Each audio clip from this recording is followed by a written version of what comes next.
ব্রাহ্মণবাড়িয়ায় ৩ দিন ব্যাপী কোরআন তিলাওয়াত প্রতিযোগিতার সমাপনী ও পুরস্কার বিতরণ অনুষ্ঠিত হয়েছে। শনিবার বিকেলে কসবা উপজেলার বিনাউটি ইউনিয়নের ইনসানিয়াত স্পোর্টিং ক্লাবের আয়োজনে বিনাউটি কেন্দ্রীয় শাহী ঈদগাহ ময়দানে এ কোরআন তিলাওয়াত প্রতিযোগিতার সমাপনী অনুষ্ঠানটি আয়োজন হয়।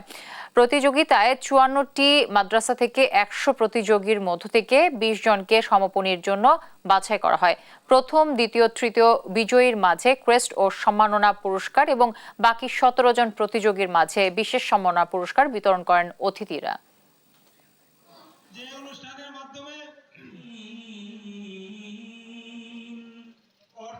পবিত্র মাহে রমজান উপলক্ষে আমাদের যে পবিত্র মাসে কোরআনের বাণী মানুষের মধ্যে ছড়িয়ে দেওয়া এবং মানুষকে কোরআনের পথে আহ্বান জানানো।